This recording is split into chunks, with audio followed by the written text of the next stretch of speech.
वैसे जरूरी नहीं है, लेकिन वीडियो को लाइक या फिर डिसलाइक करने की कोशिश जरूर किया करें। इस मूवी का स्टार्ट होता है, हमें मूवी का मेन कैरेक्टर सियोंग दिखाया जाता है और उसके बेटे का बर्थडे होता है, इसलिए सियोंग की मदर उसे कुछ पैसे देती है ताकि वो अपनी बेटी को डिनर पर ले जा सके। लेकिन अब सियोंग को और पैसों की जरूरत होती है तो वो अपनी मदर का एटीएम कार्ड चुरा लेता है। इसके बाद वो अपनी मदर के सारे पैसे चुरा लेता है और पैसों को लगा देता है हॉर्स राइडिंग में, और इस गेम में वो 4 मिलियन वॉन जीत जाता है। अब सियोंग ने कंपनी से बहुत सारे पैसे उधार ले रखे थे, तो इसलिए वो लोग उसके पीछे पड़ जाते हैं। इसके बाद सियोंग को पकड़ लेते हैं और उसे काफी मारते हैं। जब सियोंग उनके पैसे लौटाने के लिए अपने पॉकेट चेक करता है तो वो देखता है कि उसके पास तो पैसे है ही नहीं, यानी वो वाले पैसे जो उसने हॉर्स राइडिंग में जीते थे। तब उसे याद आता है कि जब वो इन लोगों से बचकर भाग रहा था तो एक लड़की से टकरा गया था। हो सकता है जरूर उस लड़की ने ही उसकी जेब काटी हो। अब क्योंकि सियोंग के पास पैसे तो होते नहीं, इसलिए वो लोग उसे 1 महीने का टाइम और देते हैं जिसमें कि वो उनके पैसे लौटा दे। इसके बाद सियोंग कुछ पैसों का अरेंज करता है और अपनी बेटी को डिनर पर ले जाता है। इसके बाद सियोंग जल्दी से स्टेशन पर पहुंचता है, लेकिन अनलकीली उसकी ट्रेन तो मिस हो गई थी। और जब सियोंग वहां बैठकर ट्रेन के आने का वेट कर रहा था, तभी अचानक से उसके पास एक आदमी आता है और ये अननोन पर्सन था, यानी सियोंग उसके बारे में कुछ नहीं जानता था।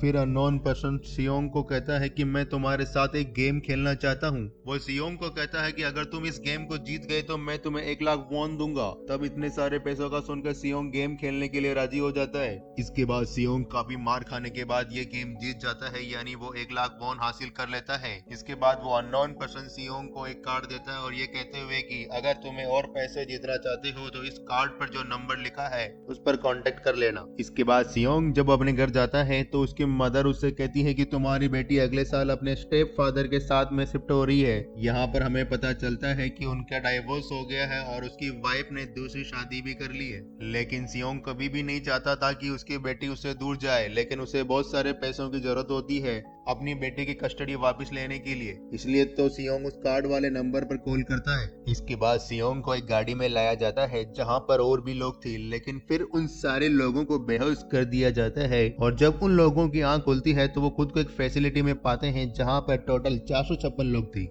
और वहां पर एज ए प्लेयर थे, क्योंकि उन सबको एक यूनिफॉर्म पहनाया हुआ था। फैसिलिटी का हॉस्ट यानी कि उसका लीडर एक आदमी था जो कि फ्रंटमैन था वहां पर, और वो सबके ऊपर नजर रख रहा था। अब यहाँ पर एक कॉमन चीज होती है कि जितने भी लोगों को यहाँ लाया गया है उन सब ने बहुत सारे कर्जे लिए हुए थे। सियोंग वहाँ पर प्लेयर नंबर 1 से मिलता है जो कि एक बूढ़ा आदमी है। उस बूढ़े आदमी को ब्रेन ट्यूमर था, यही वजह थी कि वो यहाँ पर आया था, क्योंकि उसकी लाइफ तो वैसे भी खत्म होने वाली थी। इसके बाद वहाँ पर 2 प्लेयर्स जिनमें एक लड़की का नाम साइबियोग और लड़के का नाम जेंग होता है, उनके बीच फाइट होती है। अब यहाँ पर साइबियोग वही लड़की थी जो सियोंग के पैसे लेकर भाग गई थी, यानी उसी ने उसकी जेब काटी थी। सियोंग तो उसे देखते ही पहचान लेता है, इसलिए वो अपने पैसे मांगने के लिए उसके पास जाता है। तभी वहाँ पर कुछ गार्ड्स आ जाते हैं जिन्होंने पिंक कलर का यूनिफॉर्म पहना हुआ था और उनके फेस अच्छी तरह से कवर थे।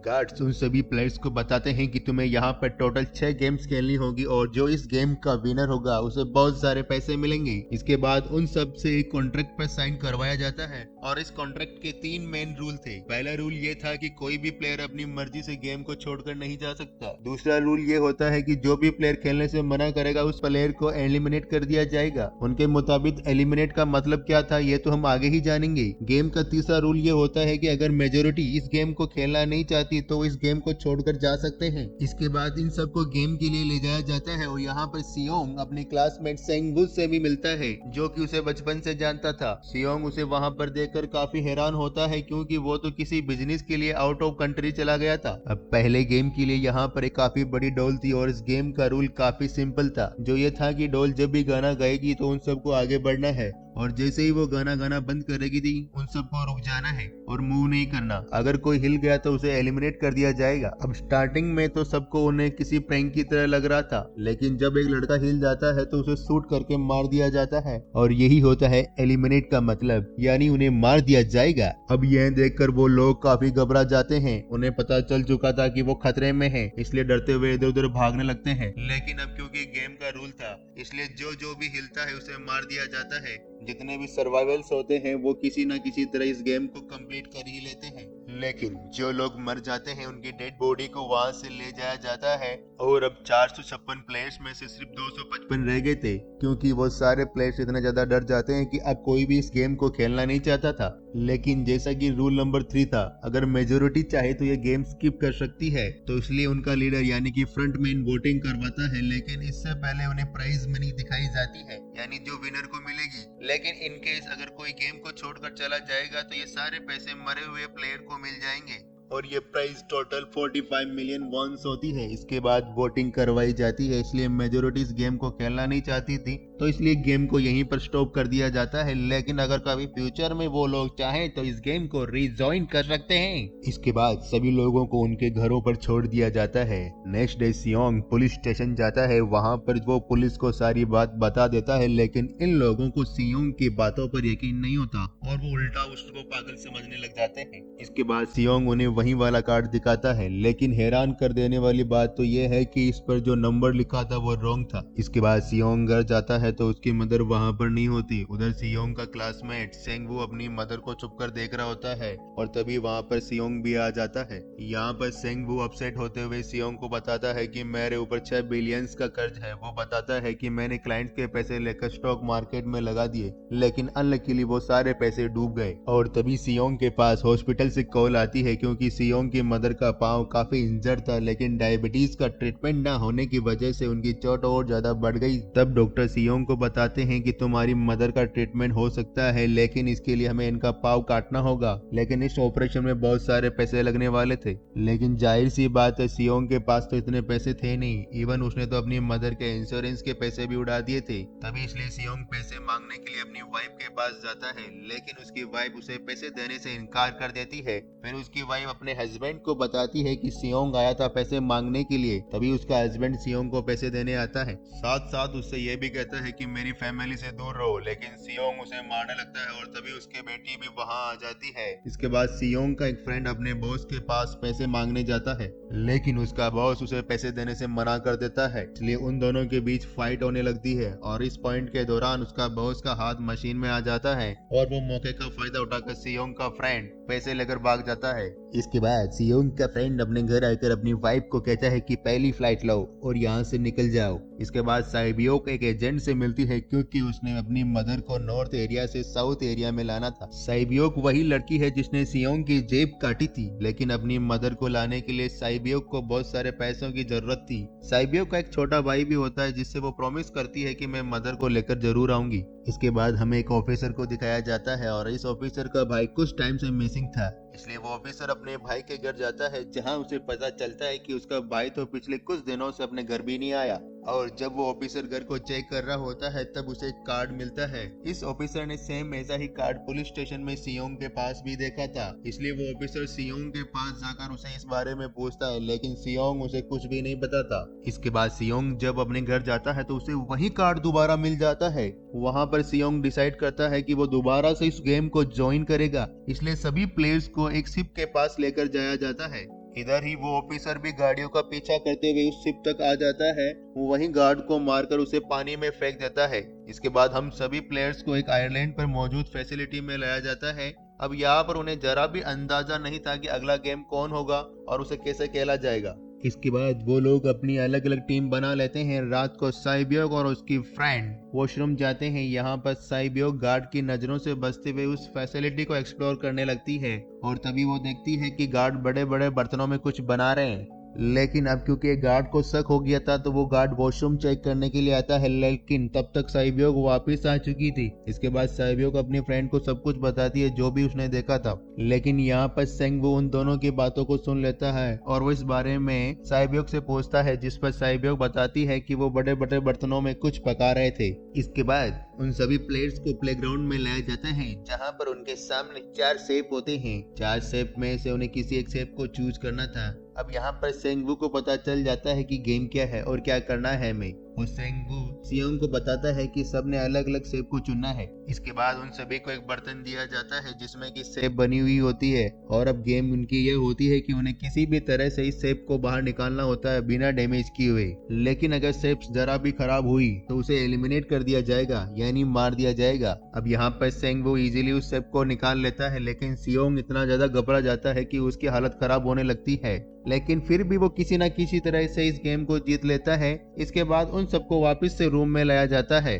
अब यहाँ पर 187 वापस आए थे, लेकिन उनमें से सिर्फ 108 रह गए। इसके बाद इन सबको खाने के लिए ले जाया जाता है, लेकिन खाने की वजह से जेंग के एक लड़के से फाइट हो जाती है, जहाँ पर जेंग उस लड़के को इतना मारता है कि वो मौके पर ही मर जाता है। इधर हम देखते हैं कि उन प्लेयर्स में से एक डॉक्टर होता है जो गार्ड के साथ मिलकर मरे हुए लोगों के ऑर्गन निकाल कर उन्हें चाइनीज को बेचने का काम करता था। इसलिए जब भी डेड बॉडी को ले जाया जाता तो वो उस डेड बॉडी को गायब कर लेते, क्योंकि ये सब कुछ एक प्लान के अकॉर्डिंग चल रहा था, क्योंकि ये सारा कुछ स्टंटमैन से छुपकर हो रहा था। यही वजह थी कि कंट्रोल रूम में भी उन्होंने अपना एक आदमी लगाया हुआ था जो कि उन लोगों की सारी वीडियो फुटेज डिलीट कर देता था, और गार्ड्स तो डॉक्टर को पहले ही गेम के बारे में बता देते थे ताकि वो सरवाइव कर सके। यहाँ पर गार्ड उसी डॉक्टर प्लेयर को बताता है कि आज हमने जानबूझकर प्लेयर्स को खाना कम दिया था ताकि वो आपस में लड़ने लगे, जिससे होगा कि ये सारे वीक प्लेयर गेम से आउट हो जाएंगे। साथ ही गार्ड डॉक्टर को अपनी अगली गेम के बारे में बता देता है। अब 30 मिनट के बाद यहाँ पर लाइट्स ऑफ होने वाली थी। यहाँ पर सेंगवू को पता था कि सियोंग की टीम जरूर कोई उल्टा काम करेगी, इसलिए वो उस टीम को अपने पास बुलाकर उन्हें रिलैक्स करने के लिए कहता है। उधर वो डॉक्टर प्लेयर वो जेंग की टीम में शामिल हो जाता है। यहाँ पर डॉक्टर जेंग को बता देता है कि अगला गेम क्या होने वाला है। इसके बाद लाइट ऑफ हो जाती है और जेंग अपनी टीम के साथ मिलकर बाकी सभी को मारने लगता है। जेंग एक लड़की को मारकर साइबियोक को मारने जाता है, लेकिन तभी सियोंग उसे बचा लेता है। इसके बाद गार्ड्स वहां पर आकर उन सभी को रोक लेते हैं और अब टोटल 80 लोग रह गए थे। इसके बाद उन सभी को तीसरे गेम के लिए लेकर जाया जाता है। यहाँ पर उन्हें 10 प्लेयर्स की एक टीम बनाने के लिए कहा जाता है और वो लोग ऐसा ही करते हैं, अपनी अपनी टीम बना लेते हैं। क्योंकि अब जेंग को अगले गेम के बारे में पहले ही पता होता है, इसलिए वो साइबियोक की फ्रेंड को अपनी टीम में नहीं रखता और वो अपनी टीम में सिर्फ मर्दों को ही रखता है। इसके बाद सेंगवू भी अपनी टीम बना लेता है। अब क्योंकि इन्हें एक प्लेयर की जरूरत होती है तो वो साइबियोक की फ्रेंड को उनकी टीम में शामिल कर लेते हैं और ये गेम असल में टग ऑफ वार होता है, यानी उन्होंने अपने सामने वाली टीम को नीचे गिराना था। इसके बाद गेम स्टार्ट हो जाती है और जेंग की गैंग बड़ी आसानी से इस गेम को जीत लेती है। इसके बाद बारी होती है सेंगवू की टीम की। प्लेयर नंबर 1 यानी वो बूढ़ा आदमी कहता है कि मैंने अपनी जिंदगी में बहुत सारी टग ऑफ वार खेली है, इसलिए उन सबको गाइड करता है कि इस गेम को कैसे जीतना है। तो इसलिए वो लोग किसी ना किसी तरह करके इस गेम को जीत जाते हैं और फिर दिखाया जाता है कि 30 मिनट के बाद दोबारा से लाइट ऑफ हो जाएगी। इस पर सेंगवू सबको कहता है कि रेडी रहना, तो इसलिए वो लोग डिसाइड करते हैं कि एक एक करके हम पहरा देंगे। अब जेंग की टीम में एक से बढ़कर एक चालाक प्लेयर थे, तो इसलिए जेंग को डर होता है कि उसकी टीम उसे ही साइड पर ना लगा दे, यानी उसे ही अपने रास्ते से ना हटा दे। दूसरी तरफ डॉक्टर और गार्ड मिलकर डेड बॉडी के ऑर्गन्स निकाल रहे होते हैं और इन ऑर्गन्स को डिलीवर करने जाता है गार्ड नंबर 28 और 29। वो सभी डेड बॉडी के बारे में बातें करने लगते हैं, जिसकी सिर्फ एक किडनी थी और वो लोग उसे जम भी कर रहे थे। अब यहाँ पर गार्ड नंबर 29 था जिसने वो ऑर्गन्स डिलीवर करने जाना था। वो कोई और नहीं बल्कि वो ऑफिसर ही था जो गार्ड के बेस में यहाँ पर आया था, और ये सब बातें सुनकर उसे शक होता है कि शायद ये लोग मेरे भाई की बात कर रहे हैं, क्योंकि उसके भाई की भी एक किडनी थी। इसके बाद नंबर 28, 29 ऑफिसर ऑर्गन को डिलीवर करने के लिए चले जाते हैं। रास्ते में वो ऑफिसर नोटिस करता है कि टनल में तो बम लगा हुआ है। तब नंबर 28 उसे बताता है कि जब हम यहाँ से बाहर चले जाएंगे तो इस जगह को ब्लास्ट कर दिया जाएगा। अब यहाँ पर वो ऑफिसर नंबर 28 से और भी इंफॉर्मेशन लेने की कोशिश करता है, इसलिए नंबर 28 को उस पर शक हो जाता है और वो ऑफिसर को अपना फेस दिखाने के लिए कहता है।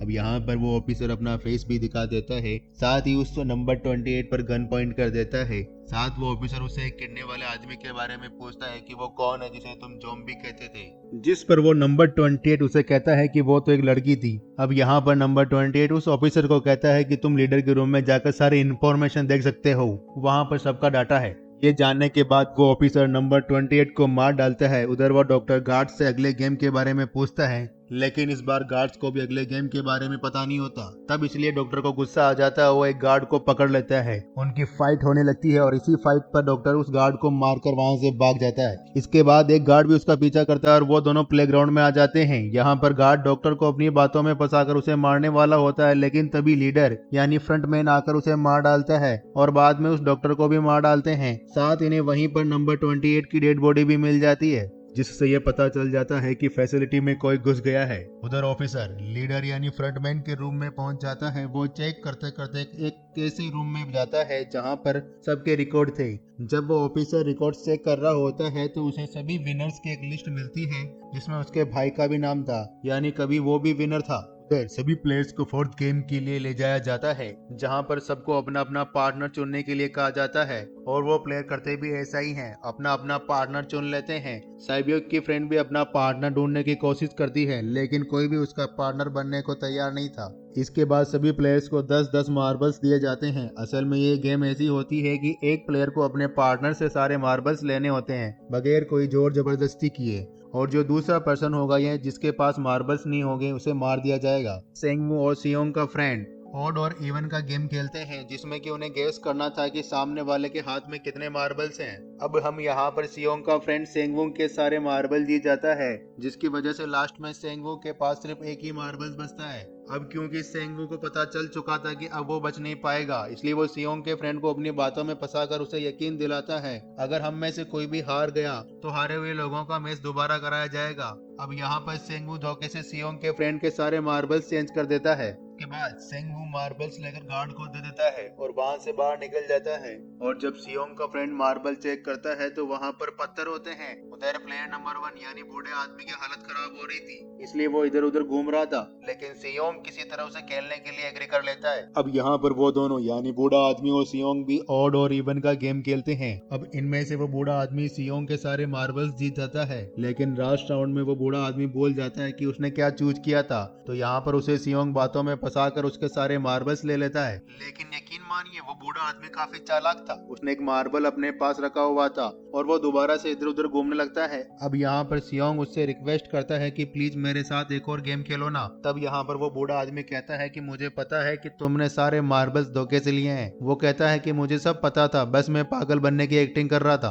तभी ये सुनकर सियोंग को उस पर तरस आ जाता है और वो सारे मार्बल दे देता है। उसके बाद साइबियोक और उसकी फ्रेंड भी गेम खेल रहे होते हैं। उनकी गेम ये होती है कि जो मार्बल्स को दीवार की ज्यादा करीब फेंकेगा वही जीतेगा। पहले साइबियोक अपने मार्बल्स फेंकती है, लेकिन जब साइबियोक की फ्रेंड की बारी आती है तो वो अपने सारे मार्बल्स फेंक देती है। लेकिन जब साइबियोक ये देख लेती है तो अपने फ्रेंड को दोबारा फेंकने के लिए कहती है। इस पर उसकी फ्रेंड कहती है कि नहीं साइबियोक, मैं बिल्कुल अकेली हूँ, मेरे पीछे कोई भी नहीं है, लेकिन अगर तुम्हें कुछ हो गया तो ये अच्छी बात नहीं होगी। तुम्हारे पीछे तुम्हारा छोटा भाई है, तुम्हारा वेट कर रहा है। और इसी वजह से साइबियोक की फ्रेंड को मार दिया जाता है। इसके बाद उन सब की डेड बॉडी को वहां से ले जाया जाता है। इसके बाद वो सब वापस से रूम में आ जाते हैं। यहाँ पर जेंग देखता है कि साइबियोक की वो वाली फ्रेंड तो अभी तक जिंदा है जो बड़ी आराम से बैठी हुई थी। यहाँ पर हमें पता चलता है कि साइबियोक की ये वाली फ्रेंड जेंग की भी फ्रेंड है, लेकिन क्योंकि उन दोनों के बीच किसी बात को लेकर क्लेश चल रहा था, इसलिए जेंग की वो फ्रेंड उसे बुली करने लगती है। इसके बाद फ्रंटमैन को एक डेड बॉडी के पास उस ऑफिसर का आईडी कार्ड मिल जाता है। तभी फ्रंटमैन को पता चलता है कि इसके सारे वीआईपी आ चुके हैं, इसलिए फ्रंटमैन उन्हें लेने के लिए चला जाता है। फिर सारे वीआईपी को उनके रूम में लाया जाता है। इसके बाद फ्रंटमैन वीआईपी के आने के बारे में एक और आदमी को जाकर बताता है और यही आदमी मैन होता है। ये कौन होता है हम आगे जानेंगे। नेक्स्ट डे इन सबको 5वीं गेम के लिए लाया जाता है जहां पर 1 से लेकर 16 तक नंबर पड़े होते हैं और सभी प्लेयर्स को अपना अपना नंबर ले लेते हैं। नंबर का मतलब होता है कि इसके अकॉर्डिंग ही उनका नंबर आएगा और उनकी बारी आएगी। अब यहाँ पर लास्ट में पहला और आखिरी नंबर रह जाता है यानी 1 और 16। यहाँ पर सियोंग कंफ्यूज हो जाता है कि उसे कौन सा नंबर चूज करना चाहिए। अगर उसने पहला नंबर लिया तो वो फंसेगा और मरेगा क्योंकि उसे नहीं पता कि गेम क्या है। अगर लास्ट में लेगा तो क्या ही पता उसकी बारी आए या ना आए, टाइम कम रह जाए। और तभी वहां पर एक आदमी आ जाता है और सियोंग को कहता है कि मुझे पहला नंबर चाहिए क्योंकि मैं अपनी जिंदगी में कभी भी फर्स्ट नंबर पर नहीं आया। इसके बाद उन्हें गेमिंग रूम में लाया जाता है। अब इस गेम का रूल ये होता है कि दिए हुए टाइम में उन्हें ब्रिज की दूसरी साइड पर जाना है। अब इसके बीच में 2 तरह के ग्लास लगे होते हैं, एक तो होता है आर्म ग्लास और एक होता है टेम्पर्ड ग्लास। आर्म ग्लास पर पांव रखते ही वो टूट जाएगा और वो लोग नीचे गिर जाएंगे। इसके बाद गेम स्टार्ट हो जाता है और वो लोग एक एक करके मरने लगते हैं। फिर एक टाइम ऐसा आता है कि जब जेंग सबके सामने होता है और वो आगे ही नहीं बढ़ रहा होता। उनके पास एक ही रास्ता था, या तो वो आगे जाए या सारे ही मर जाएं। भी जेंग के सामने उसकी वही फ्रेंड आ जाती है जो उसे बुली कर रही थी और वो जेंग को कहती है कि मैंने तुम्हें कहा था कि जिस दिन तुमने मुझे धोखा दिया मैं तुम्हें मार दूंगी। इसके बाद वो जेंग को पकड़ लेती है और उसे लेकर नीचे गिर जाती है जिसकी वजह से उन दोनों की मौत हो जाती है। और वहां पर एक आदमी था जो ग्लास कंपनी में काम करता था और उसे पता था कि टेम्पर्ड ग्लास कौन सा है। लेकिन जब फ्रंटमैन को इस बात का पता चल जाता है तो वो लाइट्स ऑफ कर देता है ताकि वो ग्लास को पहचान ही ना पाए। अब लास्ट में एक ही स्टेप बचता है और उनके पास तो टाइम ही नहीं था, इसलिए सेंगवू उस आदमी को धक्का दे देता है और यहाँ पर सेंगवू सियोंग और साइब्योक ब्रिज को पार कर लेते हैं।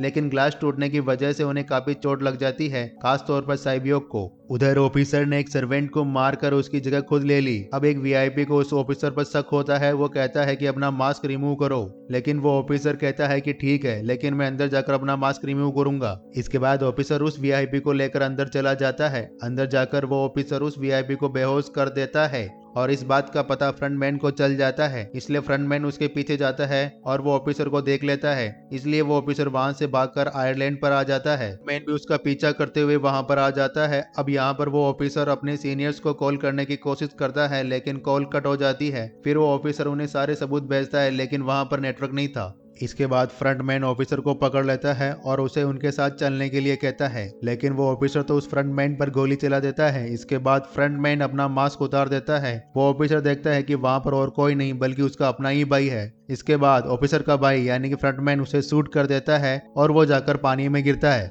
उधर ग्लास लगने की वजह से साइबियोक काफी इंजर्ड हो गई थी और उसका बहुत सारा खून भी बह रहा होता है। इसके बाद इन सभी सर्वाइवर्स को डिनर के लिए लेकर जाया जाता है और उनके पास एक एक नाइफ भी रख दिया जाता है। मतलब रात में उन तीनों में से कोई भी एक दूसरे को मार देगा। सियोंग नोटिस करता है कि साइबियोक की हालत काफी खराब है, इसलिए वो साइबियोक को कहता है कि फिक्र मत करो, हम दोनों साथ हैं और इस गेम में हम दोनों मिलकर सेंगवू को हरा देंगे। इसके बाद हम दोनों यहाँ से बाहर निकल जाएंगे और पैसों को आधा आधा डिवाइड कर लेंगे। साइबियोक उसे बताती है कि मेरा एक छोटा भाई है जिसे मैं ऑर्फनेज में छोड़कर आई हूँ और अगर हम दोनों में से कोई भी जिंदा बचकर बाहर जाएगा तो उसे उन दोनों की फैमिली का ख्याल रखना होगा। अब साइबियोक की हालत काफी खराब थी, उसे डॉक्टर की जरूरत थी, इसलिए सियोंग कोई मदद लाने के लिए जाता है। लेकिन जब तक वो वापस आता है तब तक सेंगवुंग साइबियोक को मार चुका था। फिर नेक्स्ट इन दोनों को गेम नंबर 6 लास्ट गेम के लिए लेकर जाया जाता है। गेम का रूल बड़ा ही सिंपल था, मार दो या मर जाओ, और इस गेम का नाम होता है स्क्विड गेम। इसके बाद गेम स्टार्ट हो जाती है और उन दोनों के बीच काफी फाइट होती है, लेकिन लास्ट में सेंगवू की हालत खराब होने लगती है। तभी सियोंग कहता है कि मैं इस गेम को रोकना चाहता हूँ और तभी सियोंग सेंगवू को उसके साथ चलने के लिए कहता है, लेकिन सेंगवू तो अपने आप को ही मार डालता है, जिसकी वजह से सियोंग गेम जीत जाता है। फ्रंटमैन सियोंग को कहता है कि तुम बहुत अच्छा खेले, लेकिन मुझे उम्मीद इसकी नहीं थी। इसके बाद सियोंग को उसके घर छोड़ दिया जाता है और उसके पास एक एटीएम कार्ड भी था। जब सियोंग उस एटीएम कार्ड को जाकर चेक करता है, वो देखता है कि सारे पैसे उसके अकाउंट में भेज दिए जाते हैं। इसके बाद सियोंग अपने घर जाता है, लेकिन तब तक उसके मदर की डेथ हो जाती है। इसके बाद में 1 साल बाद का सीन दिखाया जाता है, जहां पर हम देखते हैं कि सियोंग की हालत काफी खराब हो गई है, यानी कि वो काफी नशा करने लग गया था और उसने अब तक उन पैसों को हाथ भी नहीं लगाया था। दिन एक फूल बेचने वाली औरत सियोंग के पास आती और उसे सेम वैसा ही कार्ड देती है जिसमें एक एड्रेस लिखा हुआ था, और फिर सियोंग उस एड्रेस पर जाता है जहां पर उसे पता चलता है कि सारा कियातरा किसी और का नहीं बल्कि उसी बूढ़े आदमी का है, यानी कि प्लेयर नंबर 1 का, और वो अभी भी जिंदा है। यहाँ पर वो बूढ़ा आदमी सियोंग को बताता है कि मैं अपनी लाइफ से बोर हो चुका था और ये सारे गेम मैंने अपने क्लाइंट्स के साथ मिलकर बनाए ताकि मैं लोगों को मरता हुआ देखकर एंजॉय कर सकूं। लेकिन हाँ, मैंने कभी किसी को मजबूर नहीं किया था ऐसा करने के लिए, और मैंने गेम में इसलिए पार्टिसिपेट किया क्योंकि गेम देखने से ज्यादा उसे खेलने में मजा आता है। और वो कहता है कि जो पैसे तुम्हारे पास है वो मेरे ही हैं, और ये कहते हुए बूढ़ा आदमी मर जाता है। इसके बाद सियोंग साइबियोक के छोटे भाई के पास जाता है और उसे लेकर वो जाता है सेंगवू के मदर के पास, और वो सेंगवू के मदर को कहता है कि इस बच्चे का ख्याल रखना, साथ उसे एक बैग भी देता है जिसमें बहुत सारे पैसे होते हैं। इसके बाद सियोंग स्टेशन पर जाता है जहां पर उसे वही अननोन पर्सन मिलता है जो कि उसे मूवी के स्टार्ट में मिला था, और यहाँ पर सियोंग उसका पीछा भी करता है, लेकिन तब तक वो भाग चुका था। सियोंग उस कार्ड वाले नंबर पर कॉल करता है और वो पूछता है कि तुम लोग कौन हो और लोगों के साथ ऐसा क्यों कर रहे हो, क्यों खेल रहे हो लोगों की जिंदगी से। लेकिन आगे से रिस्पॉन्स आता है, सियोंग अगर तुम्हें जिंदा बचना है तो प्लेन में चढ़ जाओ। इसी के साथ ही मूवी यहीं पर एंड हो जाती है। Thank you for watching.